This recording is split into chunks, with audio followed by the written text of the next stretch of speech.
les groupes médias qui font semblant et qui n'ont pas investi et qui n'ont pas changé leur modèle et qui sont encore complètement en silo et dont les marques ne sont pas du tout convergentes, mais sont, je ne sais pas ce qu'on va dire, qu'elles trichent, là les réveils vont peut-être, s'ils ne le sont déjà, vont être très difficiles.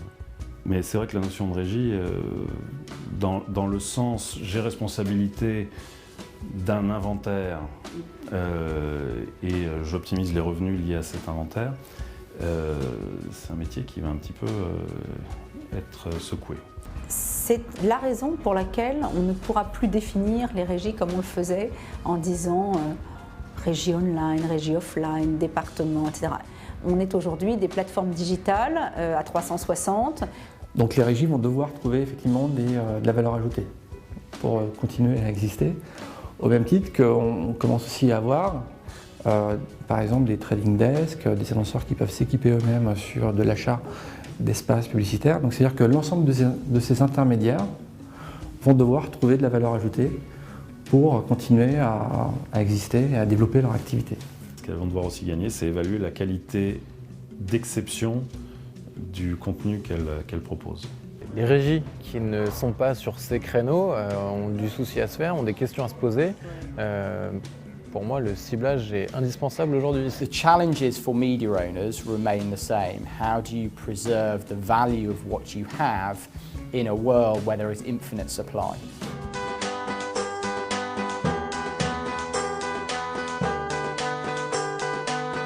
La data, au sens large, doit nous permettre, de mieux connaître les attentes de nos lecteurs et de nos internautes pour mieux les servir dans la production de contenu qu'on fait. 2, de mieux vendre les produits qu'on vend, que ce soit nos abonnements ou les activités de e-commerce qu'on a vendues. 3, de mieux segmenter et comportementaliser les inventaires publicitaires pour les vendre plus cher. The trends that are coming along are in data, really, what we call big data.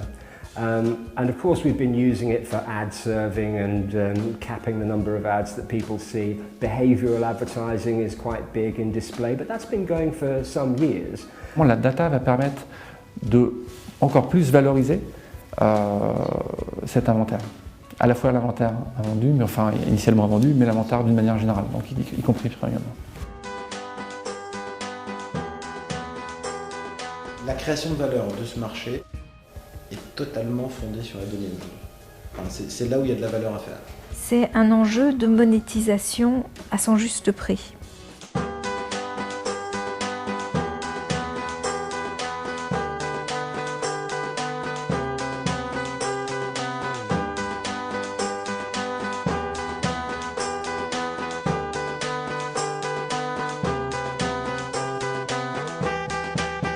On va rentrer sur des plateformes techno, il y aura moins de commerciaux, il y aura plus d'ingénieurs, plus de matheux qui vont optimiser le retour sur, le revenu pour les publishers, le retour sur investissement pour ceux qui vont travailler à la performance, etc.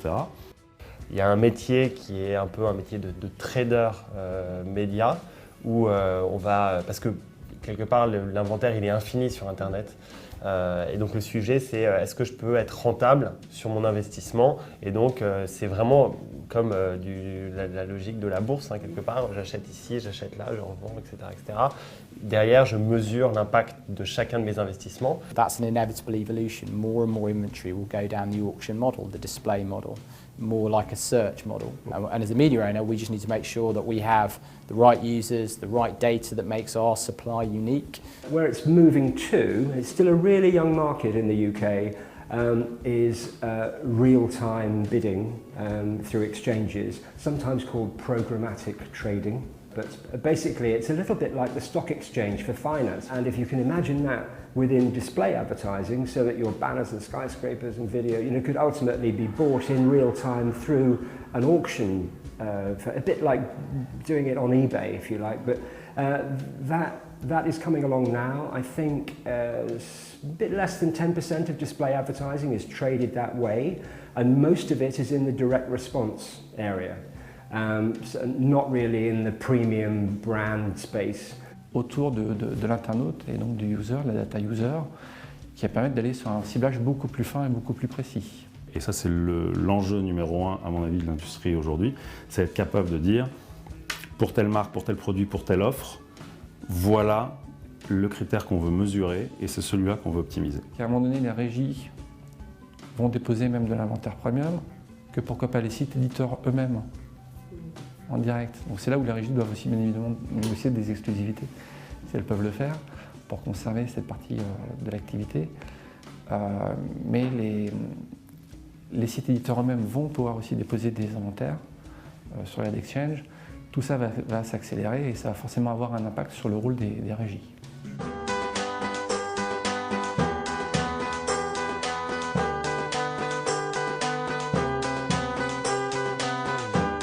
Je pense qu'il y a une prise de conscience de la part des annonceurs qu'eux-mêmes ont une part d'audience, ont la parole et ont la possibilité de s'adresser directement à leur public. L'annonceur lui-même peut se monter ses propres bases de tracking ou de données pour dire donnez-moi juste, agence média, possédez-nous, ça ne fait pas grand-chose, ce que Procter vient de faire, et je vais m'adresser directement aux régies, et c'est en fonction de mes critères de données que je vais réagréger de l'audience. C'est-à-dire qu'il y a une typologie d'annonceurs qui va aller très vite sur le ciblage et ce dont on est en train de parler, qui pour moi sont les acteurs issus du marketing direct. D'accord ? Donc des gens qui ont vraiment l'habitude de faire l'acquisition. Certains grands groupes sont des audiences à elles-mêmes. Si on prend l'exemple d'une société comme Carrefour, ça représente peut-être des dizaines de millions de personnes qui passent tous les jours en caisse. Et finalement, en caisse ou qui ont un point de contact en tout cas avec l'enseigne, avec le magasin, à mon avis, il y a aussi des modèles à imaginer où l'annonceur devient lui-même le média. Et finalement, c'est ce que Facebook a un petit peu inventé, c'est d'avoir sa propre page Facebook où on va pouvoir annoncer des actualités, voilà, toutes sortes d'actualités. Il est probable que les annonceurs pauvres et non stratégiques feront appel aux data régies et que les annonceurs un peu plus riches et un peu plus stratégiques se construiront leur propre base de données de data pour pouvoir se construire leur propre asset à eux. Enfin, je pense qu'il y aura un marché à double détente. Et à mon avis, avec son iPhone, il y a peut-être possibilité de scanner des choses en magasin et peut-être possibilité d'avoir des pushs quand on est géolocalisé à certains endroits dans la ville, de recevoir des codes promotion, des choses comme ça. Je pense qu'il y a tout à inventer encore. Le display commence effectivement à se sophistiquer, à apporter de la valeur ajoutée. Non seulement parce que ça va devenir de plus en plus facile d'exécuter des campagnes display. On ne va plus avoir besoin d'appeler la régie pour réaliser des campagnes display, pour réserver un inventaire et pouvoir négocier des prix.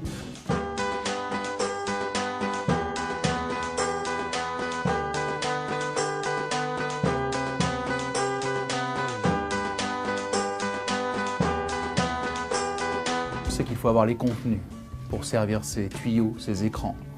Et si vous n'avez pas les meilleurs contenus, tout ce que je viens de vous raconter aura moins de sens.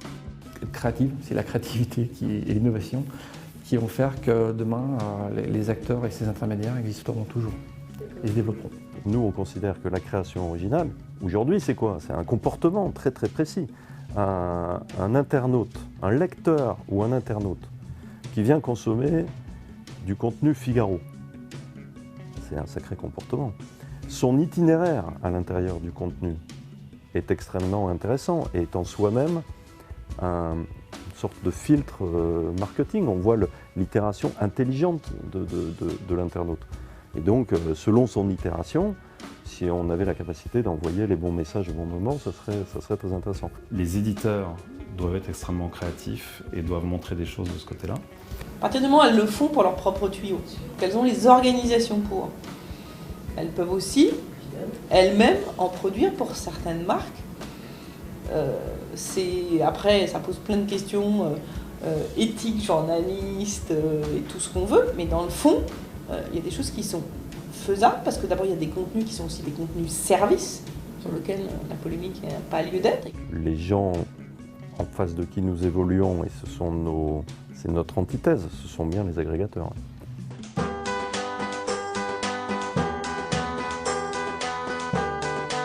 Servir en aval de notre chaîne de valeur tous les écrans. On est dans une posture où on leur dit, écoutez, on va penser, on va dispatcher vos campagnes comme nous pensons, comme nous dispatchons nos contenus. Le fameux quadruple play, du coup on parlait on-off, mais mobile, tablette, broadcast.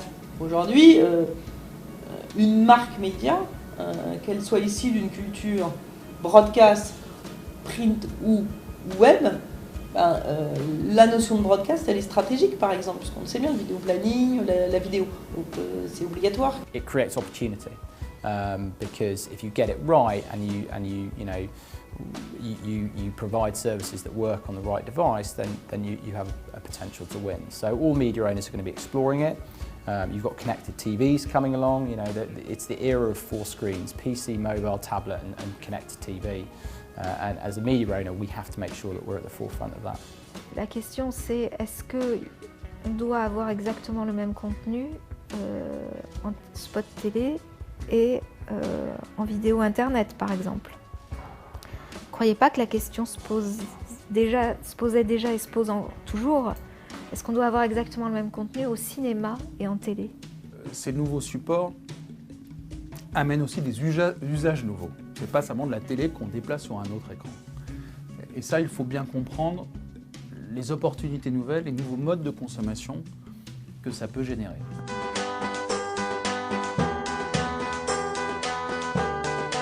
Ce que nous recherchons, c'est fédérer des masses médias sur chaque segment et ensuite de les orchestrer ensemble pour finalement proposer à nos partenaires, les agences, les annonceurs, de pouvoir choisir à la carte, selon leur stratégie marketing, les réponses médiatiques à leurs besoins d'audience, de cible, de puissance, d'affinité, etc.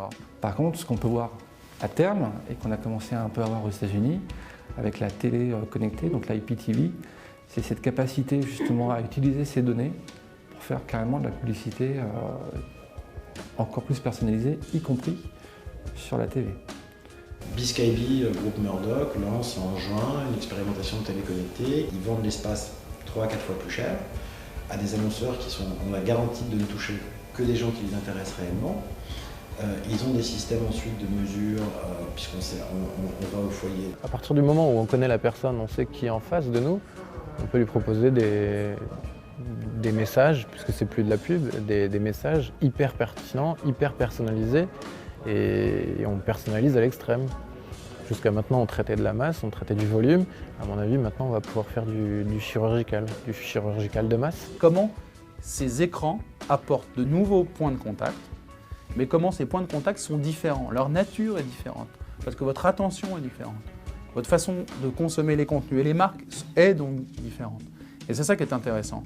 C'est que ce n'est pas simplement une promesse de points de contact et de volume en plus, c'est une promesse de nature de contact différente.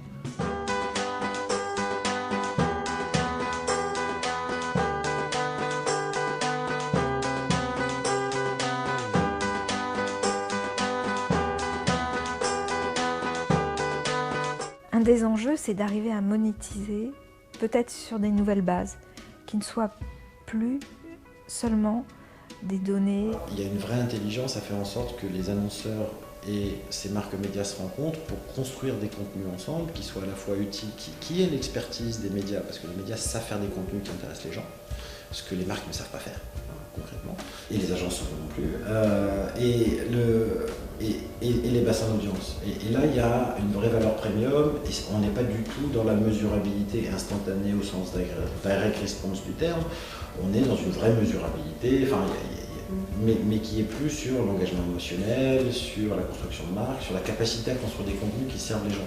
Peut-être on débaptisera nos régies parce qu'on se dira on ne veut pas être appelé comme ceux qui sont dans la bagarre des ad exchange. Créer l'envie, l'intérêt, l'engagement avec l'utilisateur qui était à l'âge de la télé au départ et qui est aussi celui du web aujourd'hui, puisqu'il y a des formats qui sont extrêmement intéressants. Quand on regarde là, la semaine dernière, le spot quartier sur l'Odyssée de quartier, oui, il y a eu 3 minutes sur TF1, mais il y a eu aussi la homepage de YouTube partout dans le monde, enfin dans une dizaine de pays dans le monde, avec la capacité non seulement de voir le même spot, mais aussi de voir le making-of, de voir des interviews. Voilà. Et donc c'est un autre type d'engagement, mais c'est aussi fort dans la capacité de créer du branding, de créer de l'envie pour le produit ou pour la marque.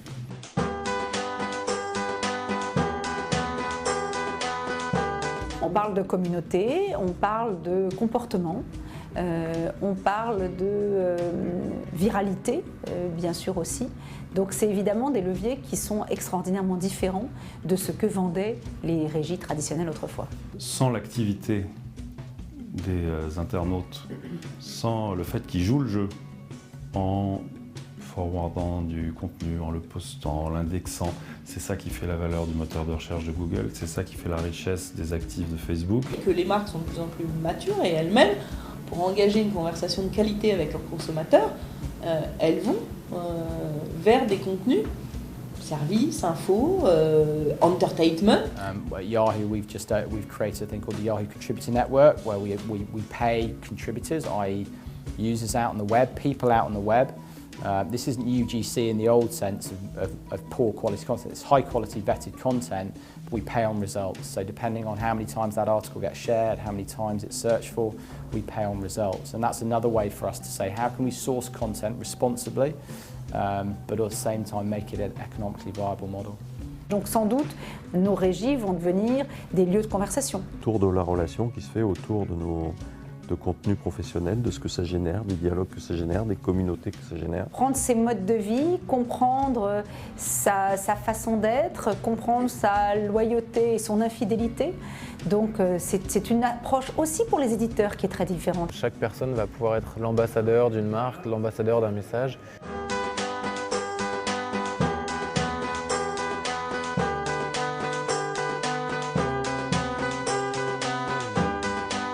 Est-ce que les régies, qui sont des plateformes d'ad exchange, vont être absorbées par les agences médias ou est-ce qu'elles vont tuer les agences médias aussi? Parce qu'à un moment donné, si les agences ne sont que focalisées sur ça, elles vont se retrouver à avoir du mal à apporter de valeur ajoutée. Et est-ce qu'elles vont se tuer entre elles ou est-ce qu'il va y avoir un business suffisamment florissant pour elles, sachant que un certain nombre de grands éditeurs ne vont pas avoir envie d'apporter leur inventaire sur ces plateformes. Les agences médias traditionnelles feront absolument tout ce qu'elles peuvent pour ralentir le mouvement parce qu'elles n'ont pas l'équipement ni intellectuel ni humain pour adresser ce marché. On était des DJ dans un périmètre plus petit, certes, mais déjà il fallait bien qu'on se pose les questions.